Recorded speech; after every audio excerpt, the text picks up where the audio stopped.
libertad de prensa. Entonces, hay una cosa que se hilvana a la otra. Pretender acallar y esconder y encubrir los delitos, lo que lleva al gobierno es a tomar medidas que atentan contra los medios de comunicación. Esos medios que realmente están a favor del gobierno, pero que no pueden justificar acciones que conculcan el derecho a la información, que además el derecho a la información es el derecho del cual viven estos medios, porque viven en buena medida de la información que dan ante la ciudadanía. Entonces, es un embrollo, como se dice, es un embrollo que no tiene salida y por ahí no se va a encontrar nada. Lo que sí es más trascendente son las acciones, los hechos políticos, los actos que el gobierno desarrolla. Por ejemplo, aquello que ha dicho el presidente Gerí, de que el gobierno puede entrar a la Embajada de México para extraer a la señora Betsy Chávez. Está en contradicción con lo que ha dicho el primer ministro, porque el primer ministro ayer ha dicho que en ningún caso el gobierno va a intervenir en la Embajada de México. O sea, ahí nomás hay una contradicción flagrante entre el presidente de la República y el primer ministro. En teoría, como consecuencia de eso, debiera renunciar el primer ministro. Para que ahonde más el tema, don Gustavo, y discúlpeme que le corte, ¿quién tiene en este momento mayor capacidad de decisión? Obviamente, el presidente, que su condición es transitoria, o el primer ministro, que de alguna manera tiene el respaldo de estas bancadas que gobiernan desde el Congreso de la República. Y obviamente que detrás de ellos está las Fuerzas Armadas, está el poder económico y las fuerzas nefastas que a lo largo de estos años tienen y han capturado el poder. Fuerza Popular, Alianza para el Progreso, ahora Somos Perú. ¿Cuán fuerte Somos Perú? ¿A dónde, teniendo todos estas consideraciones y elementos en su análisis referido no, a yo la creo posibilidad que de ingresar a la embajada? Ninguna persona tiene el poder en realidad, ninguno de ellos. Ni el presidente tiene el poder, ni el primer ministro tiene el poder, ni el presidente del Congreso tiene el poder. El poder es algo que está corriendo ahí y que se lo disputan mordiéndoselo como si fuera una pelota, como si fuera un marshmallow, como si fuera un caramelo, porque lo que quieren es apoderarse de ese poder para presentar la imagen de que gobiernan. Y en realidad no, porque ese poder se les corre y se les suelta y no lo pueden contener. En realidad se van a pelear entre ellos finalmente o se van a poner de acuerdo sin resolver, porque al final el acuerdo va a ser ese. Ya no se hace lo que tú dices a condición de que tampoco se hace lo que yo digo. Entonces no se hace nada. Al final las cosas van a quedar, como decía Lampedusa, que cambie todo para que no cambie nada. Lo que van a tratar es que finalmente no cambie nada y nada va a cambiar. Lo que puede cambiar son algunas cosas que derivan de algunos gestos. Podría ocurrir efectivamente que por presión de la embajada norteamericana, ahí sí, la embajada norteamericana, el gobierno peruano decida atacar la sede de la embajada de México, porque a los Estados Unidos le interesa tomar acciones de presión contra el gobierno mexicano y le interesa aislar al gobierno de México y le interesa hacer que los gobiernos de América Latina o de América del Sur rompan o se aíslen de México lo más que se pueda. Y ya de hecho el Perú se aisló un poco y ahora hay que aislarlo más y hay que asegurar que rompa definitivamente. Ya como rompió relaciones diplomáticas, que no las vuelva a reiniciar. porque no quieren que tenga nada que ver con México. México apesta para los intereses de los Estados Unidos. Entonces puede haber, eso sí, una presión de la embajada norteamericana para que se metan a la embajada de México. No hay que descartarlo. Pero es difícil que eso sea así. No solo porque hay determinados convenios internacionales y determinadas obligaciones también en las relaciones entre los estados, sino porque ya han adelantado opinión, no solo los funcionarios del gobierno, sino incluso las personalidades políticas del país, incluso personalidades de la derecha, que han dicho que eso no se puede hacer. Entonces, hacerlo ahora, en este momento, no solamente es un absurdo, sino que además aparecería como un exabrupto, aparecería como una cosa sin sentido, que la pueden justificar. ¿Por qué? Porque el juez Checklin ha emitido una resolución ordenando la detención de Betsy Chávez en el Perú o en el exterior. Y estando en el exterior, es decir, en la Embajada de México, bueno, pueden querer detenerla. Pero el juez Checklin, todo el mundo sabe que está metido en actividades de corrupción también. Y aunque legalmente, entre comillas, sus decisiones tengan valor, políticamente todos saben que son decisiones que responden a intereses de mafias. Entonces es difícil que se pueda operar en ese sentido. Y el otro tema que el gobierno puede utilizar, y de hecho está utilizando, es el tema de los procesos contra los expresidentes. Y en este caso hay dos en concreto. Uno es el caso de Vizcarra, al cual quieren condenar. No hay ninguna razón real para condenarlo, porque en la defensa, en el proceso se ha demostrado que las acusaciones son falsas, que no hay pruebas para condenarlo, pero lo quieren condenar y lo quieren inhabilitar por una situación adicionalmente muy grave, y es la siguiente.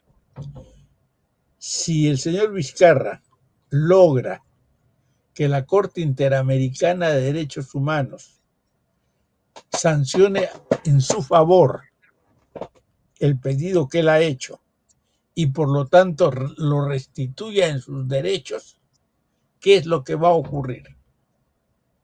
No solo va a ocurrir que el señor Vizcarra va a poder ser candidato a la presidencia y va a ganar las elecciones, dicho sea de paso, sino que va a ocurrir una cosa que es mucho peor para los efectos del gobierno. Es que el señor Vizcarra va a volver a ser congresista, porque fue electo con la más alta votación como parlamentario de este Congreso. Y al volver a ser congresista, él, quien va a dejar de ser congresista, es el señor Gerí. Porque el señor Gerí no fue electo congresista. El señor Gerí entró al Congreso como sustitutorio precisamente del señor Vizcarra. Es decir, gracias a que inhabilitaron al señor Vizcarra y lo sacaron del Congreso, es que el señor Gerí entró como su sustituto. Entonces, si ahora el señor Vizcarra vuelve, el señor Gerí sale. Y si el señor Gerí sale del Congreso, naturalmente deja de ser presidente del Congreso y naturalmente deja de ser presidente de la República. Entonces se les cae todo el esquema y todo el aparato.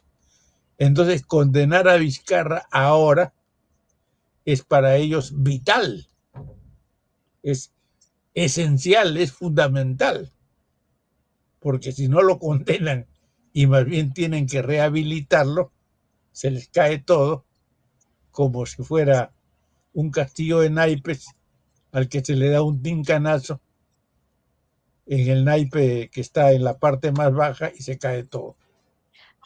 Y el otro tema, A pesar que don Gustavo Vizcarra tiene la inhabilitación dada por este Congreso de la República. ¿Cómo pero es sería que ahí el efecto? La Corte Interamericana lo ¿Restituyen todos declararía sus que todos, derechos? claro, claro, le restituye todos sus derechos, porque la Corte llega a la conclusión de que se trata de una persecución política sin fundamento y por lo tanto sin razón. Y el señor Vizcarra es rehabilitado en todos sus derechos. Puede volver a hacer política, puede ser candidato presidencial y vuelve a ser parlamentario. Entonces se les cayó todo. Y el otro tema es el tema de Castillo. El tema de Castillo es serio porque ya está terminando. Antes del 7 de diciembre probablemente se va a dar la sentencia. Han señalado como Ellos tienen fecha el día 27 de este mes. Hace pocos puede ser, minutos atrás han señalado que el día 27 se estaría dando a conocer la puede resolución ser, de puede este ser, proceso. puede ser que se den estos días. Ellos ya tienen la sentencia escrita. Lo que tienen el problema es que no pueden tipificar el delito, porque originalmente el delito era golpe de Estado. Se ha demostrado que no hubo golpe de Estado. Entonces, rebelión. Se demostró que no hubo rebelión, porque la rebelión implica el uso de armas. Entonces, dicho intento de rebelión, se ha demostrado que no existe el delito de intento de rebelión. ¿Existe la rebelión o no existe la rebelión? Pero el intento no es delito. Entonces se ha dicho, entonces es conspiración. Pero para que haya conspiración, tiene que haber por lo menos 3 personas que se reúnan entre sí, teniendo capacidad militar operativa para movilizar grupos armados. Y eso tampoco existe. Entonces tampoco ha habido conspiración. Entonces no tienen de qué acusarlo. No tienen cómo nombrar el delito por el cual lo van a sancionar. Entonces lo van a sancionar, sí. Ya tienen la pena dictada virtualmente. Lo que no saben es con qué nominación van a justificar esa pena. No tienen cómo llamar esa pena, el delito al cual le pueden atribuir.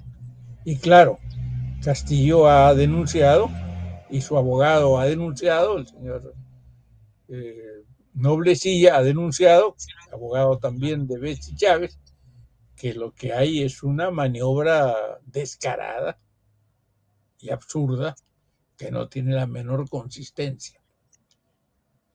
Y ellos no tienen cómo fundamentar y han tenido que escuchar al señor Noblecilla en silencio en el Congreso, que les ha dicho su vida en todos los colores.